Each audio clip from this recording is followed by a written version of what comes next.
Jenn. I'm so excited to have another guest on the YouTube channel this week. I'm bringing in one of my very good friends, Jenn from Teach Love Autism, and I am so excited that we are going to talk all about parent communication today. I absolutely love parents, and they can be such an asset to our classrooms.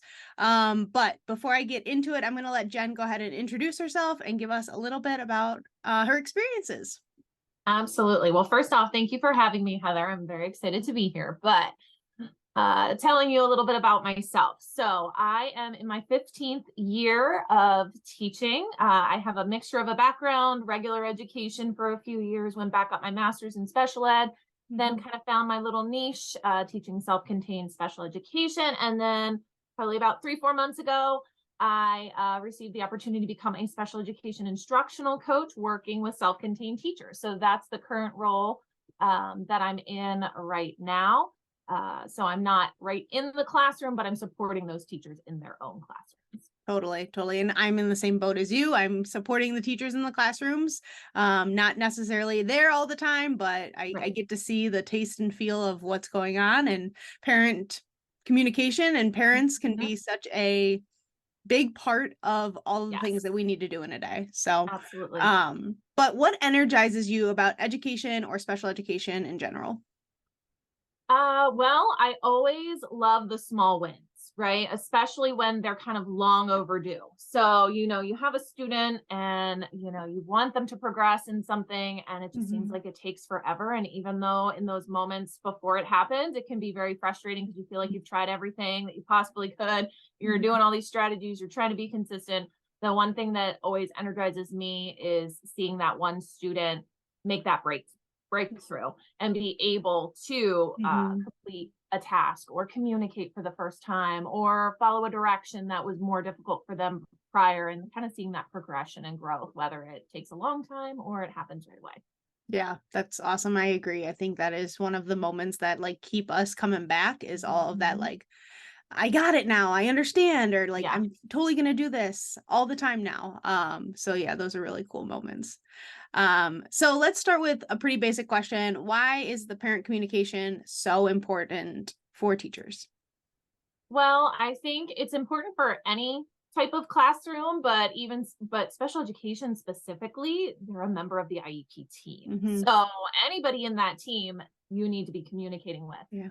But the parents are the ones that have raised these children. They are working with them in the home. They have a lot of insight to what their child can and cannot do.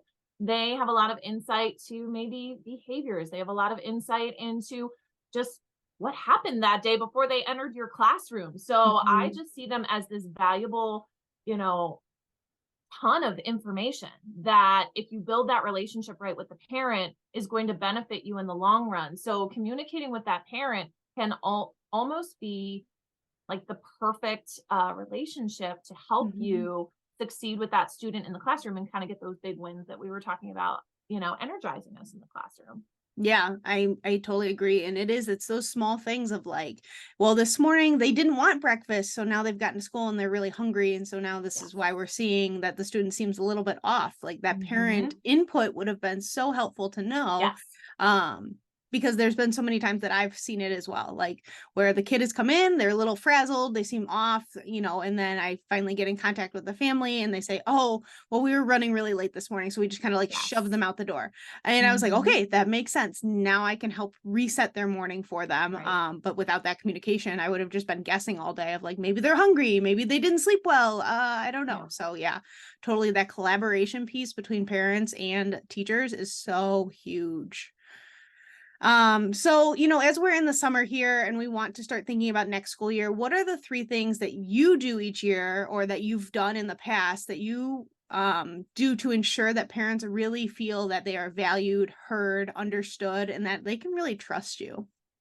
Absolutely. So at the beginning of the year, I feel it starts with early communication on your part as the teacher, taking that initiative to start that relationship. Do not wait for that parent to reach out for you, and definitely don't wait until something goes wrong to reach out to that parent. The communication should be immediate, even before the school year starts. If you have the opportunity to make a phone call, send an email, something to get that started, especially if it's a student. I know in self-contained, we sometimes have students for years so that we Mhm. do get to know our families over a longer period of time than most traditional classrooms.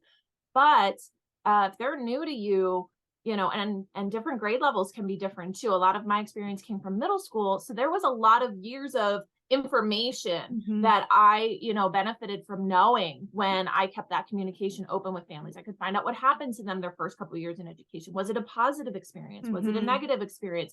You know, and that can hinder a lot of things. That can be a couple roadblocks you're going to see when you're trying to build that relationship with families. So starting early is definitely one of the things that Mhm. I always do, typically even before the school year starts. Something else that I like to do with my families to make them feel like they have value is to let them just tell me about their child, Mhm. not try to kind of pinpoint what I want to know. I let them, especially in the beginning conversations, I let them lead those conversations and just share anything they want. A lot of times, like I said, Mhm. when I taught middle school, they had a lot of years of experience in the classroom with their child already and working with teachers. They had a long story to tell you Mhm. about, like I said, the good, the bad, the ugly, all of it. Mhm. And I think by though listening to those families, that shows you value their input, and also getting Mhm. their input on things. What does the student like? What do they dislike? Mhm. You know, some of that basic information, getting that preference information from families can be very helpful in starting the year, because if you already know they don't like a certain type of food and every time you go to the cafeteria that students serve that at lunch, you know why, because you talked with the parent about it. Mhm. So I just feel like there's little nuggets that sometimes we get from families. My first few years of teaching, I missed out on, because I would find out like when the IEP meeting happened, because I was too Mhm. afraid to be so communicative with the parents. Mhm. And that would have helped me all year if I would have known something like that. And then when it comes to the trust, that's all about, you know, basic relationship skills you would have with your students, with staff in your classroom, with anyone in general, you know, saying what you mean and actually doing it. So if you tell a family you're going to communicate with them once a week, you need to communicate with them once a week. That's going to build that trust. You tell them you're going to get, you know, a draft of the IEP to them at a certain time period before the meeting so that they get a chance to look at it. That's going to build that trust that you did it. Or Mhm. if you tell them you're going to call at a certain time, make sure you call. And if you're going to miss that call, you're following up with why. You know, you don't have to give it out if it's personal information, but just saying, hey, I'm not going to be able to make our call. I'd like to reschedule. Just that communication, even Mhm. though it's really small, makes a big deal and builds the trust with families and parents. Yeah, honesty is the best policy, and just being upfront and direct. Like, yeah, maybe there is a staff meeting that got called and you had a call with the parent scheduled after school. Okay, sorry, I can't make our meeting. Let's reschedule. Let's find another time soon, right? Let's not put this off for another month. Like, I want Mhm. to prioritize that, and that little extra effort goes such a long way, that you are putting in that time to say, hey, I can't make it, or hey, your kid had a great day today, or maybe not so Mhm. great day. I'm going to follow up with a phone call after school. So for me, it was always like the frequency of communication at the beginning of the year. I definitely started the school year with much more communication. And then as the school year Mhm. went on, I pulled back just a bit. I kept in contact with the families that wanted that consistent contact, Right. but like then trying to feel them out of like, okay, each week I'm going to give you an update, or each day I'm going to give you an update, maybe with a home note or something like that. But Right. then we can chat and have a phone conversation that's so more personal. Um, almost like weekly, or depending on what the family needed, every other week. Mhm. And finding out the best mode to communicate with is Yes. also helpful, whether it is an email or a phone call, or there's tons of apps out there now that you can send text messages or pictures of the child working. Right. Those pictures really are worth 1,000 words a lot of times. So sometimes that really Mhm. helped my families see like, hey, we're working on shoe tying, here's your son shoe tying today. And they were like, wow, we can try that at home now too. And it Mhm. really kind of helped bounce that ideas off each other, where that communication is so valuable. I agree. Yep. So it comes time, maybe it happens in the middle of the school year. Maybe you didn't follow through with something that you were said you would do, or maybe something had to get changed, Right. and maybe you've lost some trust, or maybe they've Mhm. lost trust in teachers in general because of a former teacher that they had. Right. So what can teachers do to maybe repair some of those relationships that aren't so great? So I would say that if it's something, and I've been in both situations, I've been the teacher that made the mistake and had to build back the parent's trust. I've also been the teacher who the student had other teachers that maybe made that parent not feel, that they were valued and trusted or respected. Mhm. So I really think, honestly, like we said before, being honest, being transparent, talking about why the mistrust Mhm. happened, and treating it just like you would any relationship. Think about a Mhm. friend. You would go to them and say, I made a mistake. I'm sorry. You apologize, Mhm. and then maybe even set up a little bit of an action plan of how you're going to rectify whatever, issue may have happened, whether it was your fault Mhm. or not. And I've even had conversations with families, and that's one reason why I always try to get that story about the child ahead of time, Mhm. because if I know that they may, and when I say they, the parents, the guardians, look at me because of what a past teacher, whatever kind of relationship Mhm. they had in the past, then I know what areas maybe I want to focus more on to show them Yeah. that's not the kind of person I'm going to be. So if that person Mhm. was horrible at making phone calls at the time they said, then I really want to make that effort to make sure I'm making the phone calls when I say Yeah. I'm going to. I'm always going to make sure I send those emails. Or if they say, I don't ever want to be contacted by email, I hated the teacher emailing me constantly. It made my work email too crazy. Then I'd be like, all right, then I'm not using that for our mode of communication. Mhm. And just really listening to what the parents are looking for. And sometimes that can help repair the relationship too. Maybe they don't feel like they're being heard. And like we said earlier, that value and trust with them is, and that can also run deep too for the parent themselves. Maybe it's not just their child that had a bad experience with school. Maybe they did as well. So they're kind of harnessing some of that as well coming to you. And that can be really tricky as a teacher. And it doesn't matter what year you are in your experience, that can be difficult to kind Mhm. of feel like you're already at the bottom, right? Yeah. Somebody already doesn't like you and they barely know you, and that can be hard. Mhm. So, just doing, like I said, that consistency and showing that you're, empathy for that family and what maybe Mhm. they've gone through, I think can really help repair some of that. Yeah, and I think it goes back to the conversations that we had, where you're just listening to the family, like hear them out. Like, hey, can you tell me about last year's experiences? Hey, can you tell me about how your child did this? Can you tell me what you did over spring break? Whatever it is, like something super small that can open such a door and a window for Mhm. families to communicate. What went well, what didn't go well, and what things have happened in the past. And the more you have those conversations that are just like, I'm just calling to say, hey, and check in, how's things going? Mhm. Kind of opens the door, but like, oh, well, we went to our neighbor's house over the weekend and Right. they played in the pool. Okay, great, wonderful. Like, let me bring that into a lesson or an activity, or Mhm. like mention it to the child, like, hey, I talked to your family. Saw you were in a pool over the weekend. Really cool. And then that builds trust with the student too. Like, Right. my parents are having, or my family is having a conversation with the teacher. Now the teacher knows what's going Mhm. on. Like, it kind of helps that student come into it too. So I love Yeah, that. it does. So something I hear a lot now that I'm kind of in an administration role, and I feel like I hear this on social media a lot. So it's like, what happens if like I'm trying to get in contact with the parents or I'm trying to call them, they won't answer. I send emails, send them all this information. They never send anything back, they never reply. I can't get a hold of them. Like, how can we start opening that door? Or what do you suggest? Because that I Yeah. feel like this is such a big topic is families want to feel connected, but maybe they just Mhm. aren't. Yeah, and I feel like I struggled with this a little bit when I was teaching in brick and mortar in middle school, because a lot of times I felt like those parents were like, "Oh, they're in middle school. We've been doing this for 7 years. Mhm. We're good. We don't need to talk to the teacher." Mhm. And so they didn't see that need to keep those lines of communication Yeah. open, so they wouldn't answer phone calls or emails.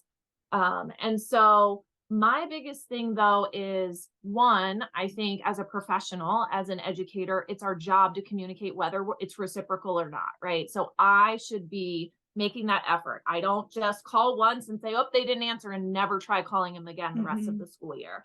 That's not an excuse. You still need to hold up your end of the bargain. It is your job as an educator to make every effort you can and try all those different means. The Mhm. school I work at currently, we shouldn't even come to an administrator if we're having what we call, an engagement issue with the family of getting them Mhm. to return our calls if we haven't tried every means that we could, meaning Yeah. calling.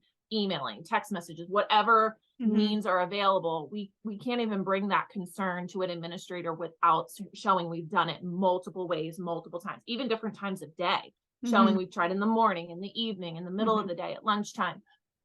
So my biggest piece of advice is stay consistent and continue to do it, even if it's not reciprocal. The other thing that I know a lot of schools have is you can utilize your guidance department. Sometimes they can make home visits. Sometimes there's school social workers that can go to the home and try that way as a mean of reaching out. I know as teachers, we can't just get up and leave our classroom and go to the family's home, Mhm. but somebody like that could also be helpful to you. And then also just, using anybody else you may know. Sometimes there's people in the community that know that parent. So Mhm. utilize those connections you may had. I had a paraprofessional one year who was good friends with one of the parents, and I could never get in contact with him. So I'd say to my paraprofessional, hey, can you reach out to Johnny's mom? Because I'm trying to get a hold of her and she's not answering me. So Mhm. sometimes you have to be a little like unorthodox with your means. But I guess the biggest thing I'm trying to say with all of this is just don't give up on that communication. Don't allow Mhm. yourself to be the person who's not doing the communicating, and Mhm. just continue even though it's hard, right? We do it with our kids with behaviors. We just talked about, how sometimes it takes a long time. Same goes with that communication. Just keep being persistent and consistent, and know that you're doing the right thing by reaching out. Yeah, totally. And I hear that too, where you're saying like maybe it's they just don't want to talk to you, like, Yeah. and find somebody else Yeah. to be that mode. Because I've had that as well, where if my psychologist would call, they would answer immediately, but like when I Mhm. would call, I would just go straight to voicemail, and I'm like, "Are you screening my calls?" So then anytime that we knew they had a phone call with the psychologist, like all of Mhm. us, like OT You speech, tap we in. just kind of pack it in and be Yep. like, all right, and now we have to talk about this. Yep. And so I it, even use siblings in the school. So yeah. maybe they had a peer, whether they were in, a classroom next door or down the hall. I would use my planning period to run down to the other classroom where I knew the sibling was and say, "Hey, trying to get a hold of your parent." So there's Yeah. there's ways to do it. School events. If you know that parent goes to, PTO meetings, maybe you're going to show up at one of those. Yes, it's a little more extra, right, Yeah. than what most of us, want to be doing in terms of that expectation of our roles. But I do think it's important to do everything you can to build those relationships. Totally. I know the answer is yes, but do you have any resources or blogs that we can share that I can make sure to link below? Yes, I do. I have a couple blogs on parent communication. So I can provide you those. Great. Some of them are just about building rapport with the families first and then having consistent communication. And then I do have some resources. One of the resources that I like to use the most is just a basic communication log, and it has lots of different templates. So templates for you to communicate with families in those different modes we talked about. So Yeah. it could be daily, weekly, monthly. So it's got options for all of those. There's also logs for the parents that are Mhm. called How My Evening Was. So we could do what we talked about earlier too, about how did they didn't get breakfast, they didn't sleep good that night. So that parent can communicate back with you. And then also some other communication forms that may be used within the school. So gen ed teachers with SPED teachers, or related service providers that want to communicate something to the families as well. And it's all included in that one resource. And I have a freebie as well. So I can give you the link to the freebie if your Awesome. listeners are interested in checking that out first. Yep, and I'll leave all of those links below for you to access. So I know we talked a lot about, our tips and tricks that we got. Is there anything else up your sleeve about parent communication that you could share with us that you're like, this actually really worked for me and it was totally random? Um, I feel like something that worked really well for me was that instant communication as soon as I got a chance to, whether it was an open house, like beginning of the year, being fast Mhm. about it, trying to grab them as soon as they're available, was one that really always worked for me. Um, and I also agreed with you earlier, and this is another thing, is getting the information right away when you do get them about that way they like to be communicated with. So Mhm. phone call, email, all of that. And then how often, because you Mhm. don't want to hurt the relationship by communicating more than the parent wants you to. You don't Mhm. want to hurt it by not giving them enough. So just, hearing out the parent as much as you can and trying to be respectful of what they need. But my other tip that kind of piggybacks off of that is, I know I shared a lot of ways to like go the extra mile as a teacher, is Mhm. also think about yourself. So, all the tips I gave today are in no way saying go like spread yourself thin and make family Yeah. phone calls till 11 o'clock at night from your home every night. Mhm. Take care Don't of do that. yourself too. And while we want to make the best efforts we can, that's important as well. And I would say the last tip and trick I have is document everything. So if you Mhm. make a phone call, whether they pick up or they don't, have some way, whether it's a Mhm. Google Sheet you put it on or just basic paper pencil checklist, make sure you're documenting every communication with the family that you have. And I would even include a summary of what was discussed if you do end up talking with them, because it could be helpful to another teacher. It could be helpful in an IEP meeting if it's something that you reviewed with the family and they're like, no, we don't remember talking about this. You could say, well, actually, in November, we talked about this being a good program maybe for next year or something. Yeah. And not because we want to, throw something in the parent's face that they couldn't remember we had a conversation. It's Mhm. more about showing, one, they're going to trust you. You're going to be like, oh, great. Look at this teacher. They're on the ball. They remember, like, because they have a log of this conversation. It's going to build some more trust as well. And we know in special education, if you didn't document it, it didn't happen. So Mhm. Yep. that's always good. Yeah. I have one more tip that I've done in the past that actually my parents have given me really great feedback on. So one was having the student call at a specific time every Okay. like week. So like Tuesdays at 10 a.m., your child is going to call and they're going to ask you some questions so that we can work on the child actually using the phone and Yeah, I calling love that. families. So that Hmm. was one way to get connected. So then when the student was done, I was like, oh, by the way, while I have you, and then we got to chat a little bit too. Right. Or like, hey, can we ask this question the next time? And so that was always a really fun way to get like parents involved in the student. Hmm. Yeah. The other thing I do is I always send home letters or like little notes or cards for the kids' birthdays. um Okay. so yes, I can do something at school, but I actually mail it from the school. So if you're worried Mhm. about like your address being found, like I mail it from Right. the school as like a birthday card to the house so that the child has something to open on their birthday or around their birthday. And it's just a little note from the school or the class Hmm. or the therapists and the teachers and that kind of stuff. So I think that's kind of fun too. And the family's like, oh, it was so unexpected, thanks. And Right. it's just Right. a card. Hmm. So yeah, I love all of those tips. You gave such great advice. I feel like there's so many great nuggets in here that people are just gonna take and run with for the next school year. So I'm so excited. If you want to get in touch with Jenn, I will leave all of her links below so you can find her on her social medias and her website and all those great things. Again, all the blog posts and resources that she has will be linked below as well. And if you have any questions for Jenn or myself about parent communication, go ahead and comment below and we will make sure to answer those as quickly as we can. Thanks, Jenn. Thank you.